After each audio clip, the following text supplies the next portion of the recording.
Nabi pun Bismillahirrahmanirrahim. Alhamdulillahilladzi khalaqal khalqa 'alal itlaq.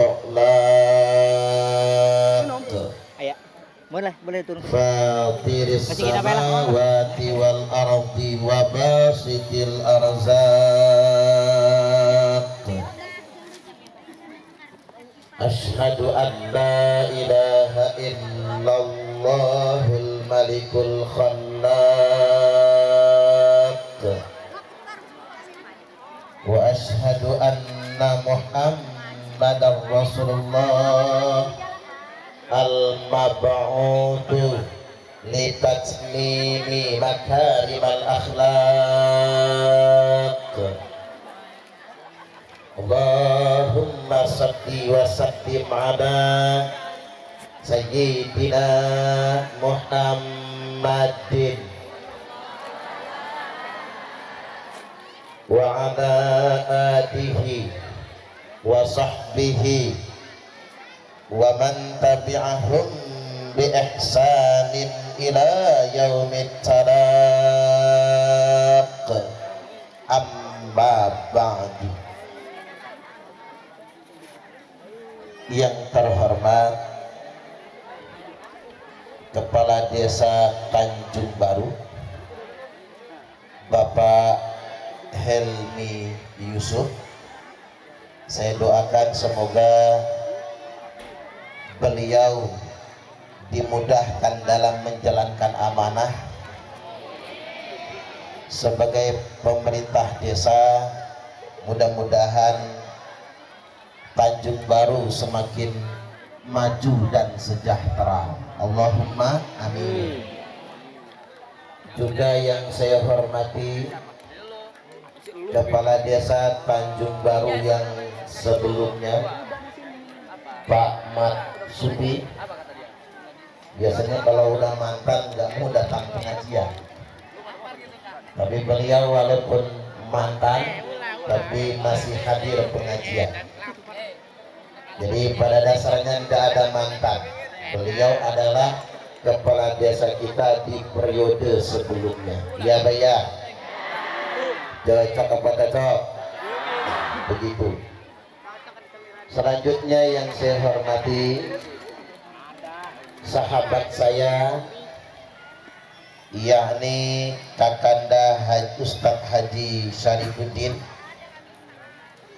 Semoga beliau senantiasa sehat dan panjang umur.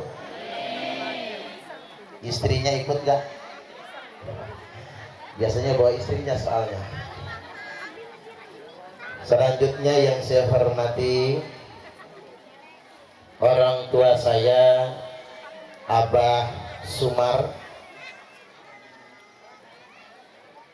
Saya dengar beliau, saya tanya tadi sudah daftar haji, cuman dapat porsinya 20 tahun kemudian.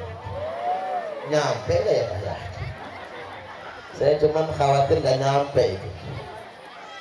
Saya doakan Abah Sumar atas kebijakan pemerintah, nanti berangkat hajinya dipercepat, dipermudah, dan beliau selalu sehat dan panjang umur. Allahumma amin. Selanjutnya yang kami hormati dan saya ta'zimi Pak Kiai Sanim. Sanim gitu, Sanim apa Sanim? Sanimnya, yakni pembina Majelis Ta'lim Al-Ansor beserta para kiai, para asatidz, para muallim, abah-abah orang tua kita yang tidak dapat saya sebutkan satu persatunya. Kita doakan beliau-beliau semua yang hadir bersama kita, menemani saya di panggung mimbar dakwah ini. Kita doakan beliau-beliau semua mendapatkan tambahan rahmat dan kemuliaan dari Allah Subhanahu wa ta'ala. Allahumma amin. Selanjutnya Selanjutnya yang saya hormati panitia, mulai dari ketua PHBI yakni Ustadz Saifuddin Baron, aktivis Nahdlatul Ulama, ketua GP Ansor ya, ketua GP Ansor Kecamatan Merbau Mataram, PAC dalam kecamatan. Orangnya ganteng, makanya saya nggak bicara sama Abang Sumar, ganteng anaknya dari bapaknya. Ya iyalah, orangnya ganteng, badannya subur, suburnya ngalahin saya kayaknya ya. Kayaknya lebih sejahtera saya di desa saya. Walaupun kemarin dalam kepala desa, enggak apa-apa kalah sekarang. Orang masih muda, coba-coba. Ya enggak apa-apa, nggak sakit hati. Ya udah. Logowo. Selanjutnya yang saya hormati segenap panitia PHBI Karang Taruna, anak-anak muda yang berkreasi dan beraktivitas positif, anak-anak muda yang terdepan disemangati orang tua demi terselenggaranya maulid ini. Saya doakan anda semua para pemuda-pemudi Karang Taruna sukses dunia akhirat, karirnya bagus, rezekinya bagus, dapat suami bagus, dapat istri bagus. Yang laki-laki saya doakan punya istri Lesti Kejora. Enggak jadi janda. Tadi OTW janda enggak jadi. Mudah-mudahan saya lagi barokah dunia sampai akhirat. Allahumma amin. Bapak-bapak dan ibu-ibu hadirin wal hadirat jamaah peringatan Maulid Dusun Sakal, Masjid Al-Abrar, Desa Tanjung Baru. Apa kabar Bapak Ibu, sehat? Saya tadi begitu duduk merasa segar. Saya pikir banyak angin, ternyata kipas yang jalan. Pantasan ibu-ibu kipas-kipas sendiri ya. Kita yang di atas aja enak kena kipas. Nah ibu-ibu itu udah nggak ada kipas, panas, bedaknya luntur. Nggak enaknya bedak ini kalau sudah luntur itu campur keringat kayak kurapan gitu. Iya nggak Bu? Jadi ibu-ibu yang sumuk lebus ya, sumuk lebus panas, bedak rotok, saya doakan masuk surga semua, panjang umurnya, sehat badannya, lunas hutangnya, kenceng akhirnya, lebih kenceng, muka-muka cicilan, tambah rezekinya, tambah istrinya. Jangan Pak, itu menyakitkan soalnya. Tambah solihah istrinya, soleh dan solehah anak-anaknya. Alhamdulillah Bapak Ibu, kita hari ini ngaji. Saya lihat Tanjung Baru ini sukunya mayoritas Sunda ya, sama Ogan ya.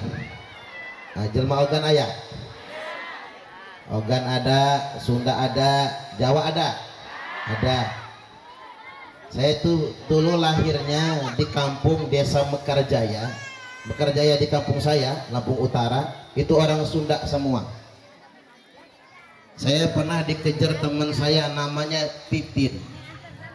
Ada orang Sunda namanya Titin? Di sini ada. Gara-garanya begini, saya disuruh nyanyi Titin belentin, manuk bondol lalakina, ulah daek kasih Titin karodok li yang taina. Maaf, hampura. Saya tadinya nggak tahu artinya, maka dikejar saya sama si Titin, digebuk-gebuk saya. Begitu saya tahu artinya, pantesan. Jadi hati-hati memang bahasa itu, harus mengerti. Ada kejadian di kampung saya. Di kampung saya itu kan separuh Ogan, separuh Sunda. Ketiban ke pasar belanja sama orang Sunda, si Ece-nya dagang jengkol yang direbus itu, dagang jengkol. Yang belanja orang Ogan, kata orang Ogan, berapa ini jengkol semangkok? 5.000. Yang ini dibungkus daun apa? Sarwa. Sarwa ini berapa? Ya 5.000. Kata orang Ogan ini, ya sudah, jengkol semangkok 5.000, sarwanya 5.000. Begitu pulang ke rumah, istri nanya sama suami, beli apa kamu? Beli apa sih? Kata suaminya, jengkol sama sarwa. Begitu dibuka sama istrinya, oi kamu, sarwa tuh jering, jengkol lah sama. Ini namanya bahasa ya, karena kita ini berbagai macam suku, bahkan berbagai macam agama. Ini namanya Bhinneka Tunggal Ika, berbeda-beda tapi tetap satu jua. Kita melakukan akulturasi budaya, berbaur satu sama lainnya tanpa kehilangan adat istiadat, tapi kita bisa berbaur satu sama lainnya, rukun satu sama lainnya. Cocok apa cocok? Saya kasih tahu Bapak Ibu, hidup memang berbeda. Jangankan yang beda suku, jangankan yang beda budaya dan tradisi, kita yang masih keluarga saja beda-beda, ya Pak ya. Maka biarkan perbedaan yang ada, tetap saling menghargai satu sama lainnya. Selagi bisa bekerja sama, kita kerja sama. Kalau nggak bisa bekerja sama karena berbeda, fastabiqul khairat, berlomba-lomba dalam kebaikan. Yang beda dengan kita nggak perlu saling menyalahkan, ya Pak ya. Cocok apa cocok? Ya kayak kita hidup bertetangga, nggak usah ngopeni rumah tangga orang. Setuju atau setuju? Makanya nggak usah ikut campur Lesti sama Rizky Bilar, komen aja kayak apa aja. Bapak-bapak banyak yang kecewa Lesti sama Rizky Bilar gagal bercerai. Yang kecewa malah Ustadz Saifuddin malahan, padahal kutunggu cadamu. Nggak usah ikut campur netizen, ini payah Pak, suka ikut campur orang bermasalah. Makanya kita ini nggak usah lah ngikutin campur rumah tangga orang, open rumah tangga kita sendiri. Cocok apa cocok? Nanti rusak rumah tangga orang gara-gara cangkem kita ini, gara-gara mulut kita. Makanya benar pepatah orang di pasar, laki-laki nih, dengar bapak-bapak, laki-laki sampaikan sama teman-temannya yang nggak berangkat, laki-laki yang rajin mencium istrinya relatif lebih panjang umur dibandingkan dengan laki-laki yang mencium istri tetangganya. Setuju? Jajal kalau nggak percaya, bacok orang kita, jangan macam-macam. Jadi kita hidup rukun, damai, perbedaan pendapat itu wajar, karena kalau kita rukun dan damai, mudah-mudahan hidup kita semuanya barokah. Allahumma amin, amin ya rabbal alamin. Baik hadirin wal hadirat, bapak-bapak dan ibu-ibu rahimakumullah, hari ini kita ngaji maulid. Ibu-ibu ini sudah kenal saya belum sih? Belum ya? Padahal kalau nonton YouTube bisa ya, cuman loadingnya di sini, loadingnya pelan banget karena mungkin signalnya ya. Jadi nama saya Suparman Abdul Karim. Nama saya Suparman tapi senes tiang Jawi. Bapak saya Komring, ibu saya Ogan. Ogan Komring Ulu. Orang Ogan itu punya kata-kata begini, dikatakan bange dek kena kena uhang, dikatakan calak dek dengulukan alam. Tanya Pak Helmi artinya apa ya? Dikatakan calak dek dengulukan alam, dikatakan bange dek kena kena uhang. Ngotot maunya dia sendiri. Tapi di sini enggak ya, di sini enggak. Apalagi Ogan Batu Raja. Batu Raja itu artinya kalau disuruh batu, budek dia, kalau diperintah gak denger-denger. Tapi kalau nyuruh kayak raja, mengajung lo raja, sama dia jung batu. Itu maksudnya batu raja. Kalau nyuruh udah kayak raja aja, ngasih duit enggak kan gitu ya. Tapi kalau disuruh budak dia ngebatu, enggak ngedengar. Itu dulu, sekarang mangga. Jadi Bapak Ibu, saya ini dikasih nama Suparman karena lahirnya bulan Safar, makanya Suparman. Lahir bulan Suro, Suratman. Paing ya Paiman, Legi ya Legiman, Pon ya Poniman. Sebetulnya orang Lampung, orang Sumatera, orang Sunda, bahkan orang Sunda, orang Sumatera kalau lahirnya bulan Safar, Saparudin namanya, ya kan? Ya paling meleset dikit Saripudin, meleset dikit Saipudin, paling begitu. Enggak Suparman. Nah saya ini mau dikasih nama Suparman, dikasih nama Suparman gara-garanya begitu mau dikasih nama Saparudin, Saparudin di kampung saya ketangkep maling ayam. Takut nantinya kayak si Saparudin itu, maka geser dikit Suparman. Itulah sebabnya. Terus saya tinggal Bapak Ibu di Jalan Durian 1, Waidadi Baru, Sukarame, Bandar Lampung. Istri baru 1. Hah? Nambah boleh enggak? Mumpung istri saya enggak ikut. Anak baru 2. Mudah-mudahan jadi anak yang solih dan solihah. Allahumma amin. Selanjutnya saya diamanahi sebagai pengurus lembaga dakwah Nahdlatul Ulama PWNU Lampung. Makanya di sini kalau ada pengurus MWC atau pengurus ranting atau sahabat Ansor, Banser dan lain sebagainya termasuk muslimat ya. Mudah-mudahan senantiasa solid bergerak menjaga kiai dan setia NKRI. Insya Allah. Selanjutnya di Komisi Dakwah Majelis Ulama Indonesia Provinsi Lampung. Kalau dulu saya lama betul siaran di radio Bioli FM, Bisikan Kolbu. Cuman sudah lama enggak. Sekarang saya kalau di TV lokal, Radar TV. Kalau nyangkut tapi di sini Radar TV Lampung, Radar TV Lampung tiap sore. Kalau channel YouTube-nya Ustadz Suparman Abdul Karim, jangan lupa di subscribe ya, yang bisa nonton dan punya kuota. Kalau nggak punya kuota nggak usah maksa, urusin aja masak di dapur, jangan telat. Ini main HP nanti malah lupa ngurumat lakinya. Baik Bapak Ibu, segitu saja dulu perkenalannya. Baik, satu lagi, saya ngurus pondok pesantren Rahmatul Ummah As-Salafiyah An-Nahdiyah di Dusun Tanjung Laut, Fajar Baru, Jati Agung, Lampung Selatan. Cuman di lokasi itu sedang pembangunan.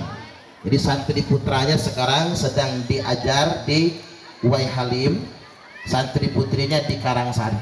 Kalau yang tidak mampu, mondoknya gratis.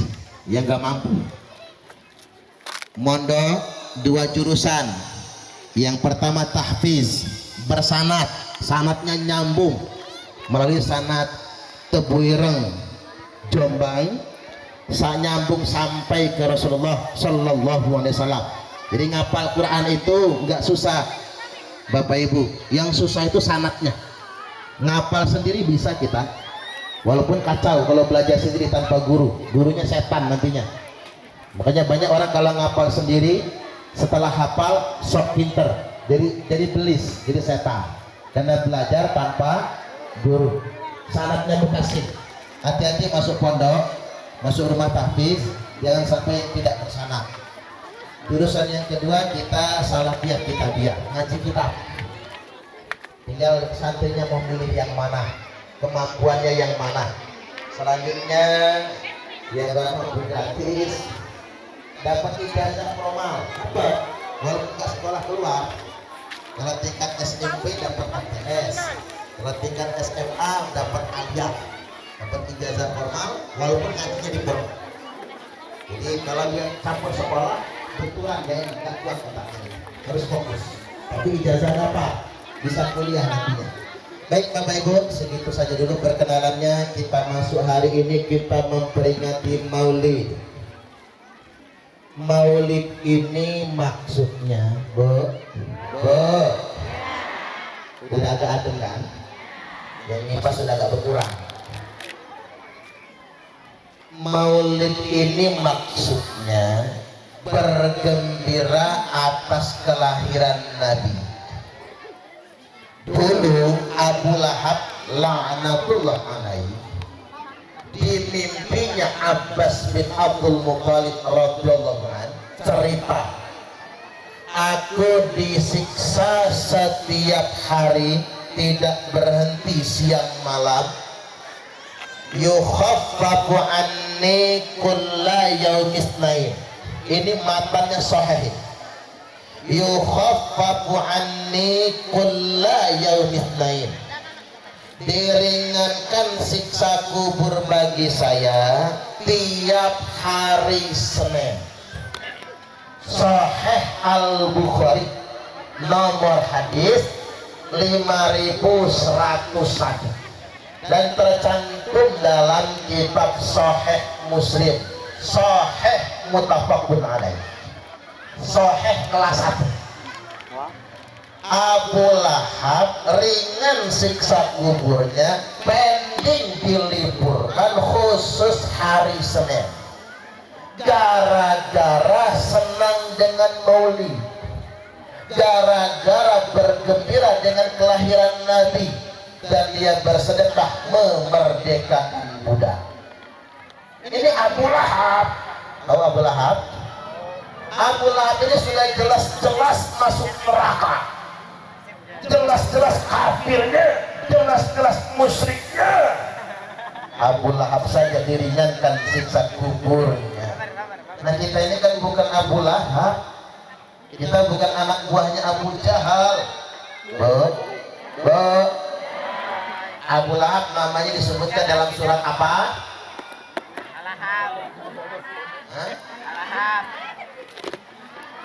Al-Lahab. Pinter ya. Saya tadi pengen ngasih hadiah sih, tapi nggak jadilah. Tabbat yada abi lahabi wa tab. Tabbat yada, binasalah kedua tangan Abu Lahab. Tangan ini bahasa majazi, bahasa kiasan, maksudnya perbuatan. Tangan kan mewakili perbuatan, Pak. Binasanya Abu Lahab gara-gara perbuatannya, watab, dan benar-benar binasa. Ma aghna anhu maluhu wa ma kasab.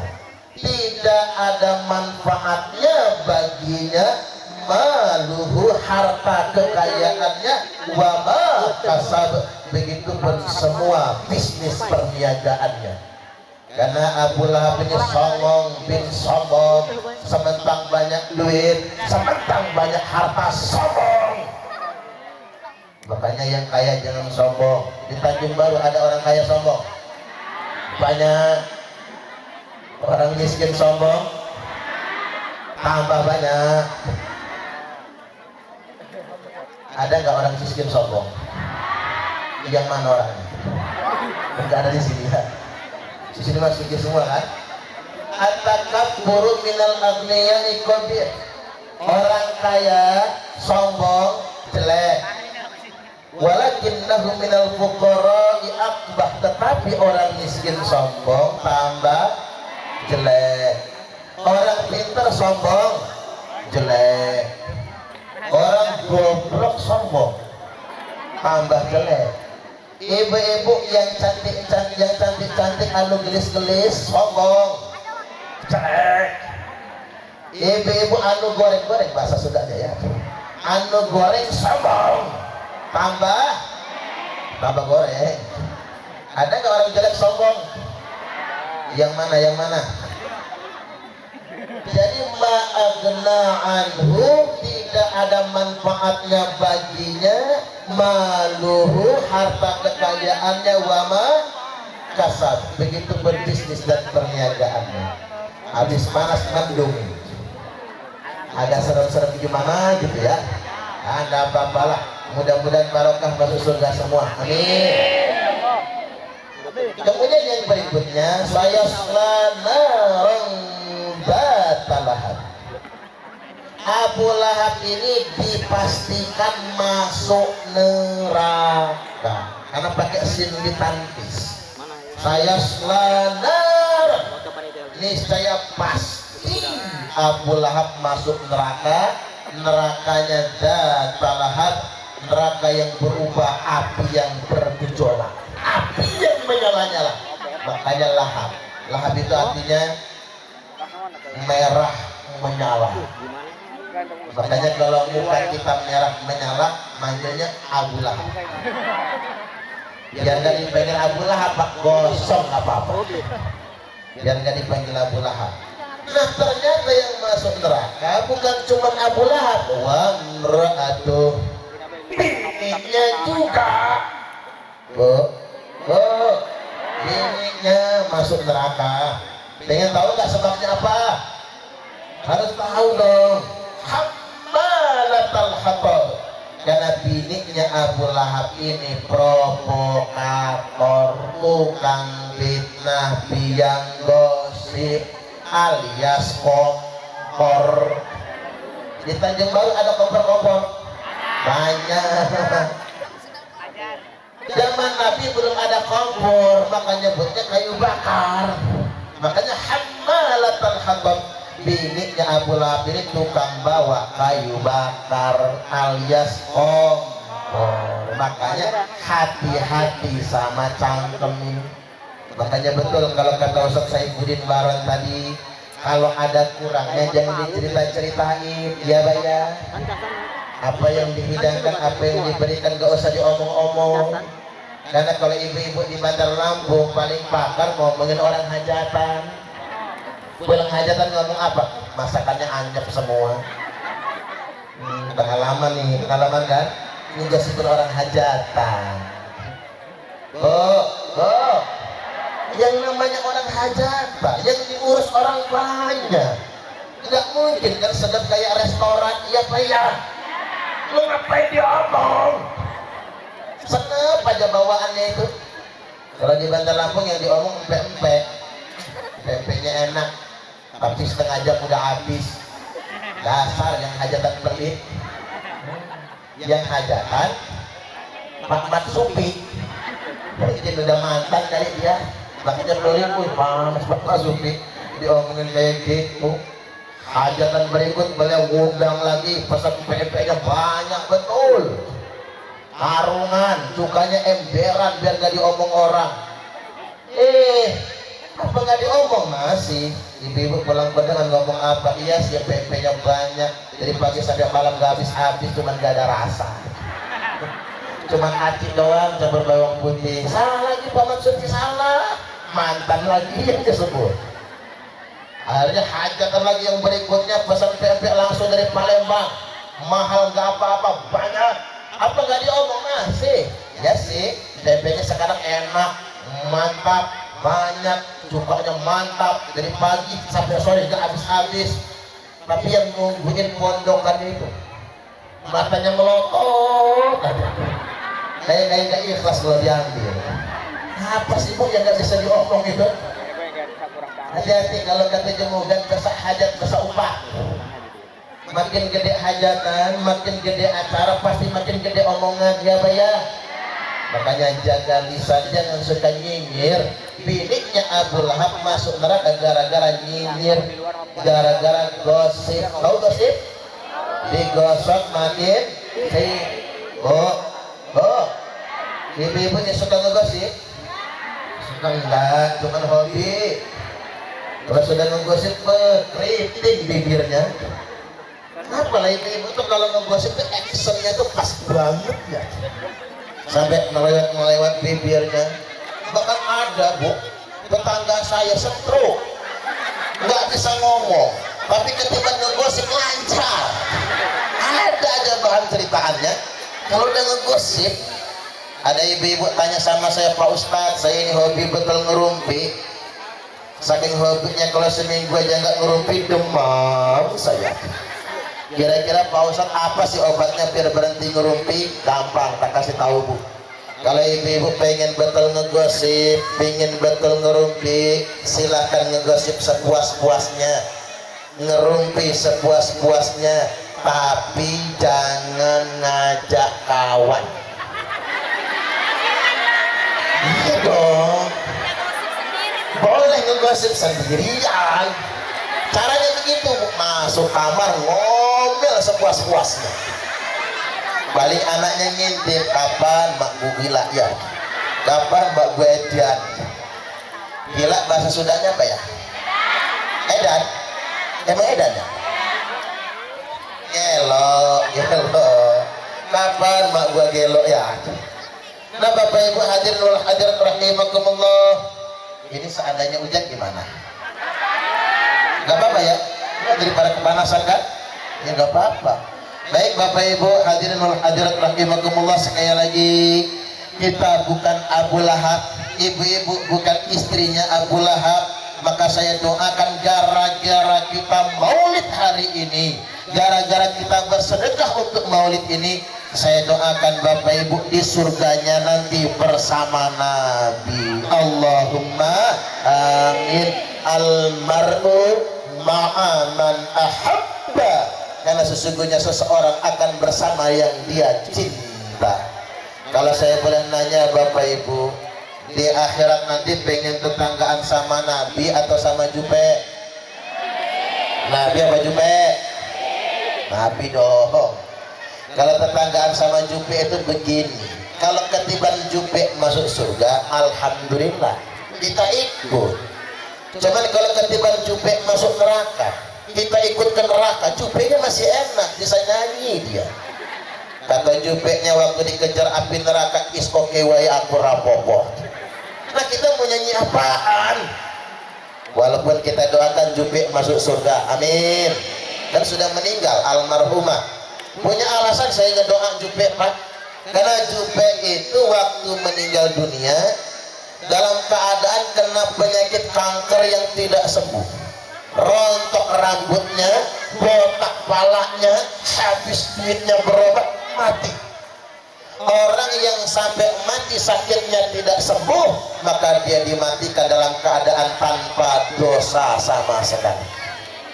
Makanya kalau ada nih saudara, keluarga, tetangga yang kena penyakit parah, kasih tahu, kalau dia mati dalam keadaan sakitnya tidak sembuh, maka dia mati tanpa dosa sama sekali.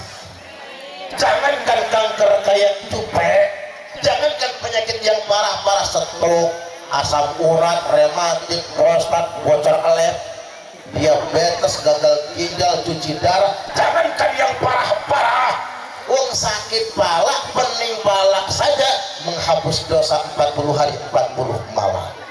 Makanya kalau bisa ibu-ibu ini tiap 40 hari sakit pala, pening pala, ya nggak apa-apa dong. Terutama kalau lagi ditagih utang ya, pening pala. Kalau nggak tahan Bu sakitnya antem bodret, bulan depan sakit pala lagi antem parame, bulan depan sakit pala lagi antem oskadon. Sakit pala menghapus dosa. Ibu-ibu datang bulan datang bulan itu menghapuskan dosa yang telah lalu. Makanya tiap kali datang bulan dosa dihapuskan, tiap kali datang bulan dosa dihapuskan. Yang berikutnya ada beberapa hikmah yang hendak saya sampaikan terkait maulid ini. Nabi ini diangkat Rasulnya sudah umur 40, tugasnya ya, tugas risalah di umur 40 tahun. Cuma jadi nabinya ya sebelum diciptakan langit dan bumi sudah Allah takdirkan beliau nabi. Cuman Bapak Ibu, walaupun 40 tahun kemudian di seumur saya ini masih 40. Ustaz Udin sabaraha umurnya? Oh, tuan saya 2 tahun ya. Adik saya berapa? Jadi Bapak Ibu, Nabi diangkat Rasul umur 40 tahun, tapi dipersiapkan Allah sejak awal. Satu, dipilihkan ruh yang terbaik, namanya Nur Muhammad. Dipilihkan bibit yang terbaik, Abdullah bin Abdul Muttalib. Dipilihkan rahim terbaik, Sayyidah Aminah radhiyallahu anha dipilihkan waktu kelahiran terbaik subuh Senin 12 Rabiul Awal, waktu kelahiran terbaik. Nabi lahirnya tengkurap. Ya iyalah, kalau tengadah kesel air ketuban. Tengkurap, cuman bukan cuman tengkurap, langsung sujud. Digendong kakeknya Sayyid Abdul Muthalib radhiyallahu an sudah dalam keadaan tersunat. Makanya nggak usah nanya, ada yang nanya, Ustaz, dulu waktu Nabi kecil sunat mantrinya siapa ya?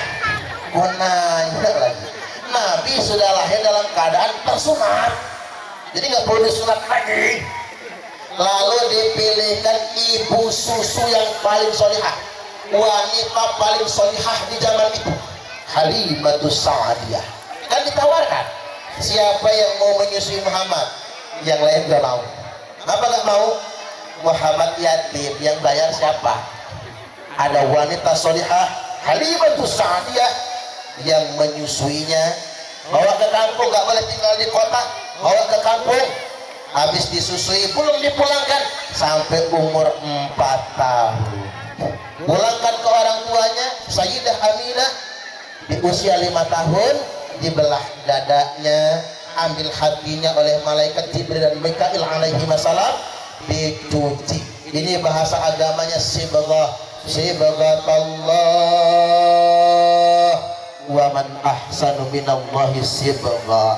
Makanya kalau Nabi disibghah umur 5 tahun, kalau kita sunat Pak, makanya saya cocok sama orang Sunda. Orang Sunda 40 hari sunat, setahun sunat, paling telat 5 tahun sunat.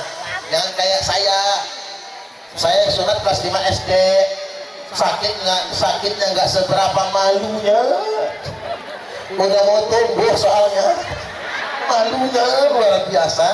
Iya, orang Sumatera, orang Lampung, orang Jawa telat sunatnya, mikirin hajatannya kapan Pak, ngumpulin duit dulu. Orang Sunda lebih awal, orang Jasik lebih awal. Cocok saya, jangan nunggu gede.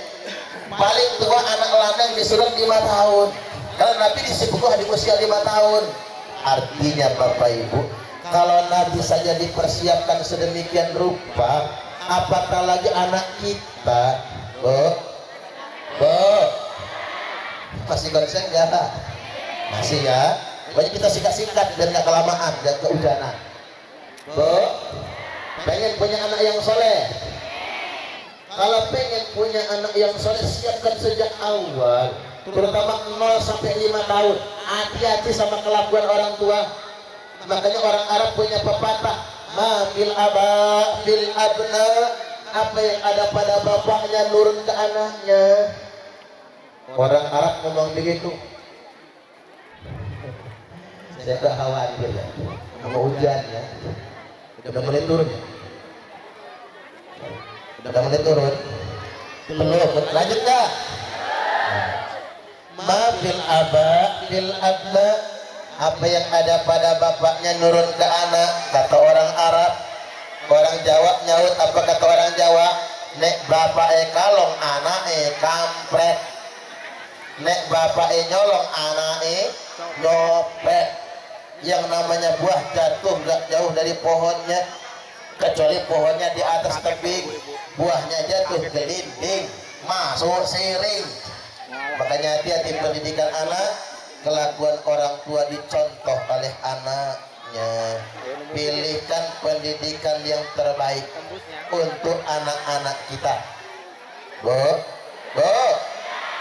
Lepas 5 tahun sebagai persiapan anak-anak kita, kirim ke pondok pesantren. Pasti luhur orang. Kami tahu angin ngomong. Habis itu Tapi kurang geser saya kadi. minum dulu ya. Geser kadi. Kondisikan dulu.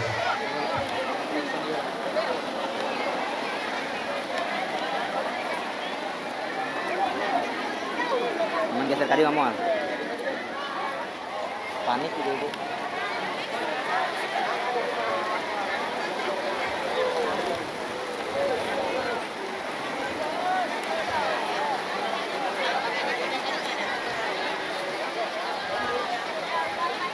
Baik, sebentar, Bapak konsen dulu. Karena air enggak apa-apa, ya. Saya persingkat kok ceramahnya ya. Sekarang tolong aminkan dulu doanya. A'udzu billahi minasyaitonir rajim. Bismillahirrahmanirrahim. Alhamdulillahirabbil alamin.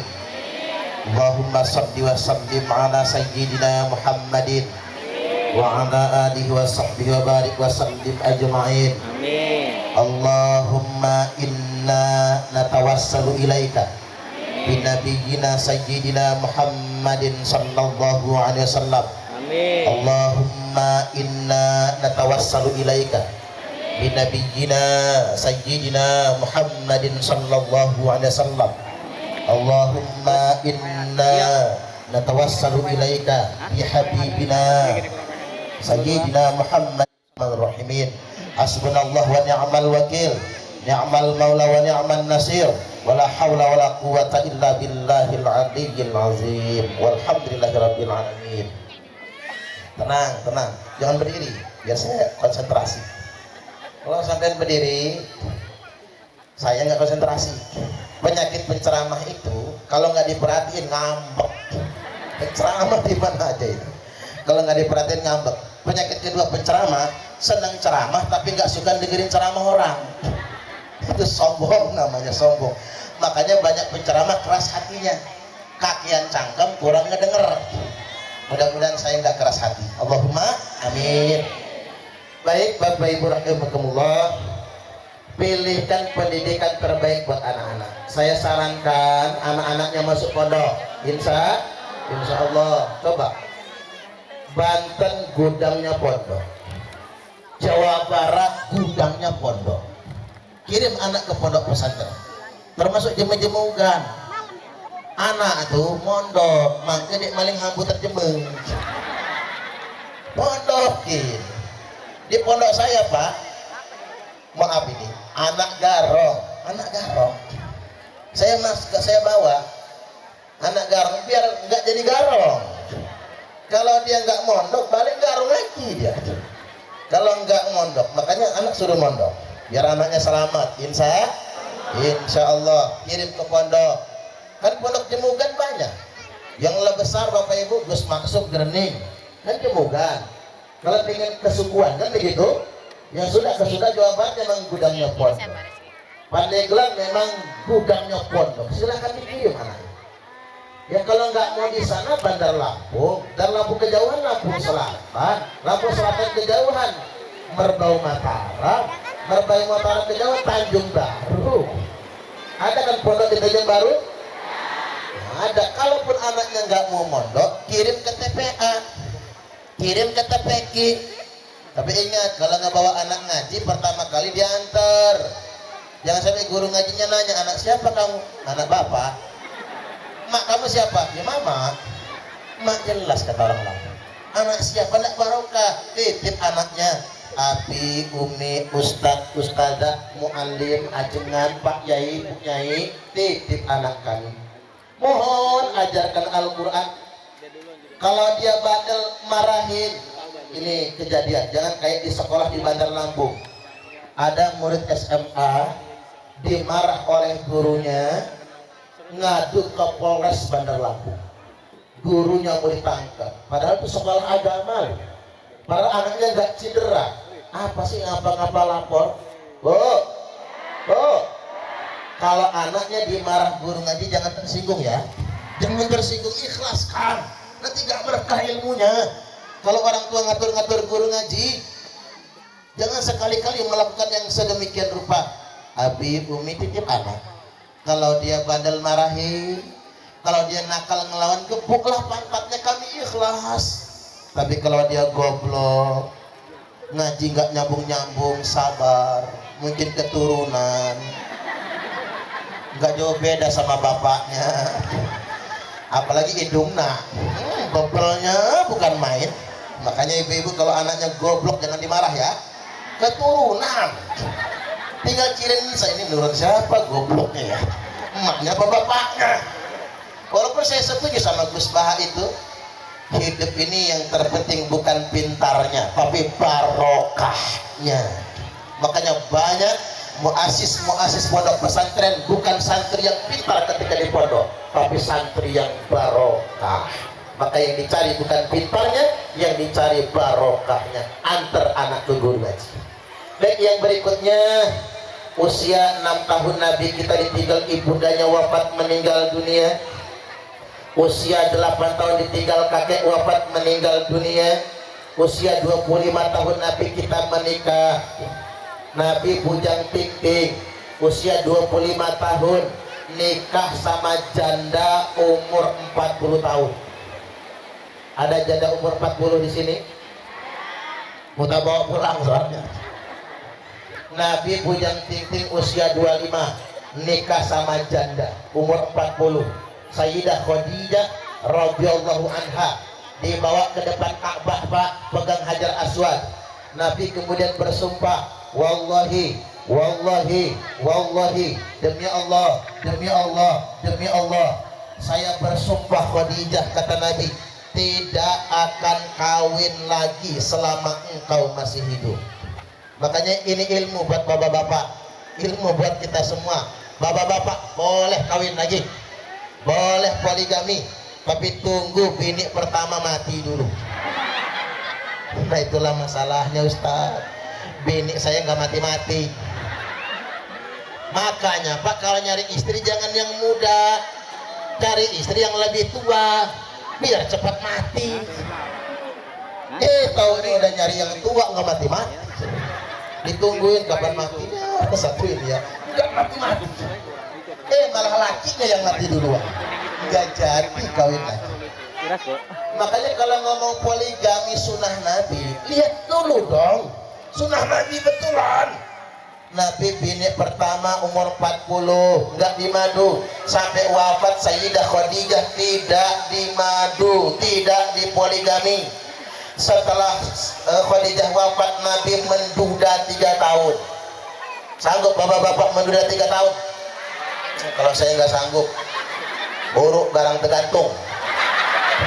Kata orang Palembang, buruk barang tergantung. Itu mah nggak bangor, enggak itu. Buruk barang tergantung itu kaos lampu petromak. Itu maksudnya sikok bagi duo, tembak pucuk bawah basah. Jangan ngeres terus pikirannya, itu lagu. Jangan ngeres. Ini balik lagi Bapak Ibu, Nabi menduda 3 tahun.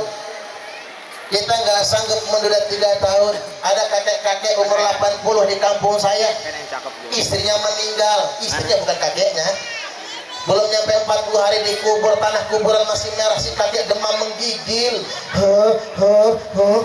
Kayak gitu demamnya kedengaran sama anak-anaknya.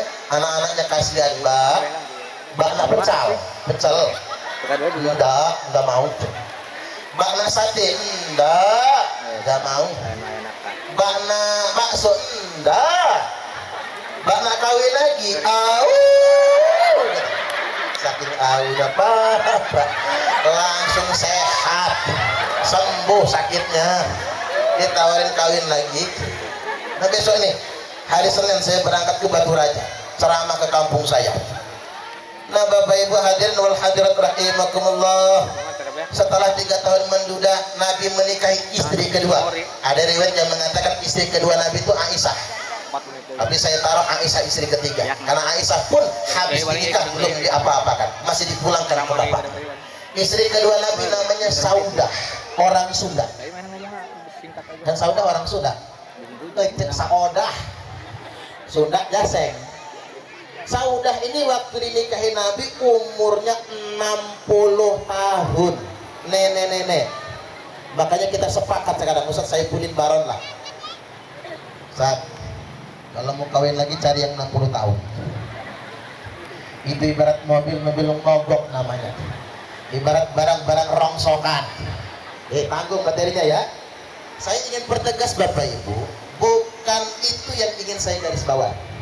Yang ingin saya garis bawahi adalah cara Nabi memperlakukan istri. Akmalul mu'minina imanan ahsanuhum khuluqa. Orang mukmin yang paling sempurna imannya adalah yang paling baik akhlaknya.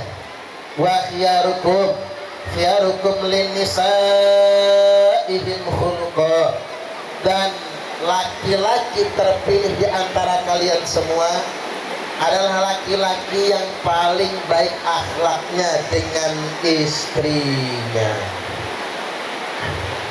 Halo? Halo? Yang kena hujan saya doakan masuk surga semua. Maka biar bahasa-bahasa juga nggak apa-apa. Wong Kubar juga nggak bisa pulang kan? Ya, tangguh, baik.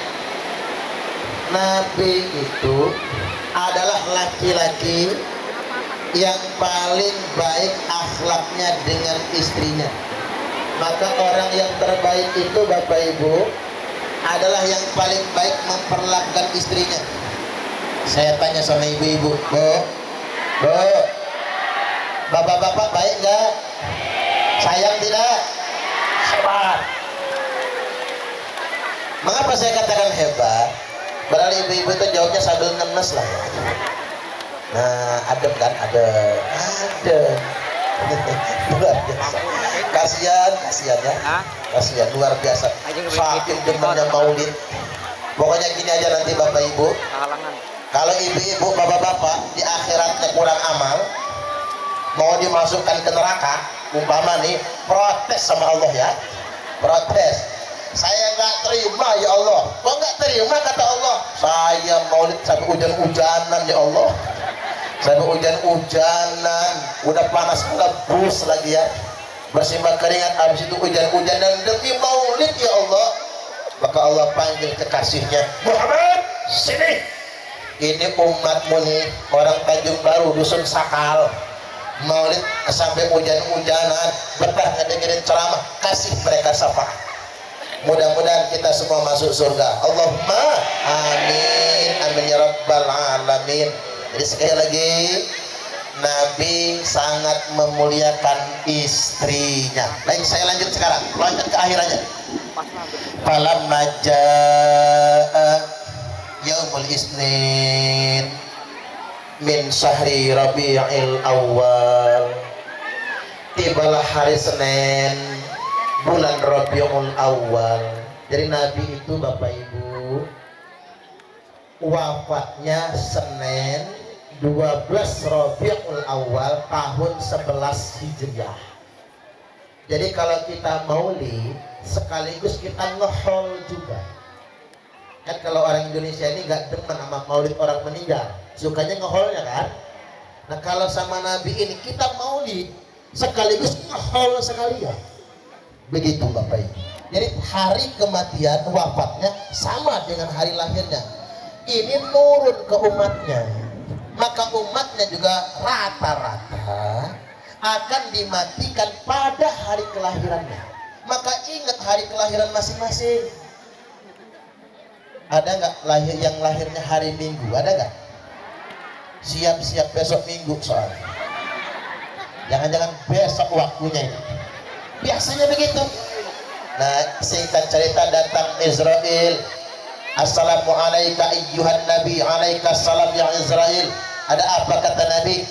Kamu datang ke sini sekedar ingin bertamu atau ingin mencabut nyawa saya? Kata malaikat, saya datang ke sini Muhammad bertamu sekaligus ingin mencabut nyawa.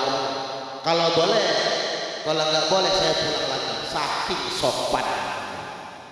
Aina Jibril, mana Jibril? Datang Jibril. Singkat cerita ngobrol-ngobrol. Selesai ngobrol, nggak perlu saya ulas biar nggak kepanjangan. Kata Nabi, Israel cabut nyawa saya. Maka dicabut nyawa Nabi pelan-pelan.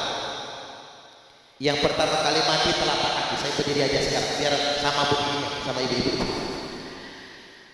Jadi mati dicabut nyawanya yang pertama kali mati telapak kaki. Makanya telapak kaki orang mau mati begini. Ini kata orang logan ilmu tumbuk namanya. Ini ilmu tuanya Pak, ilmu para kiai. Begini. Saya diajar oleh kiai saya orang Sunda namanya Kiai Romdon. Ini ilmu dari guru saya, Kiai Romdon, orang Sunda. Begini. Kalau telapak kaki sudah melengkung paling lama umurnya 3 hari mati. Coba periksa telapak kaki masing-masing. Kalau sudah melengkung, siap-siap ya. Orang yang sudah mau mati itu pandangan matanya nggak bisa nunduk lagi, dong ke atas. Kok ibu-ibu agak dong ya? Oh, lihatin saja. Ngelihat arah datangnya malaikat. Karena malaikat itu datangnya dari sebelah atas, bukan atasan, agak ke atas sedikit. Itu Israil datang. Jadi matanya juga dikondisikan ke arah malaikat. Dan orang yang sudah mau mati makan apa saja hambar, campak nggak berasa. Itu masih berasa nggak? Masih panjang umur. Ngudut aja Pak, orang ngudut kalau mau mati asapnya itu tahu sendiri, nggak ngebul lagi. Makanya kalau lagi ngudut bapak ngebul, nah 3 hari lagi nih kayaknya. Uang orang yang sudah mau mati itu tulang belakangnya saja lepek. Kalau terletak di lantai, rata dengan lantai. Diselipkan tangan, nggak bisa diselipkan. Makanya duduk mesti cari senderan. Ada yang nyender gak? Waduh, apa ya? Nyender di tiang. Hati-hati Bapak Ibu, 3 hari lagi buat siap-siap. Nah, singkat cerita Bapak Ibu, ditarik nyawa Nabi sampai lutut, sampai pinggang, sampai udel, sampai dada.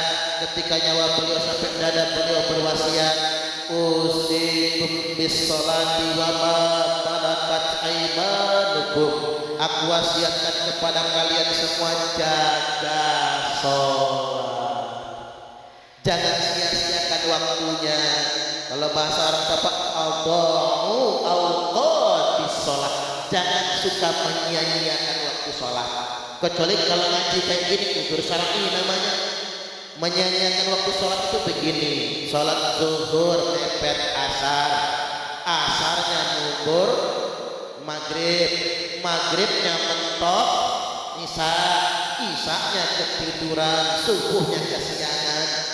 Ketiban sholat subuh niatnya usalli fardhu subhi rakataini mustaqbilal qiblat, kodokan yang hitam. Kok kodokan Pak? Jam 8 sholat subuhnya. Tapi pinter, tanda bapak-bapak ngaji sama Ustaz Sandi. Udah tahu niatnya.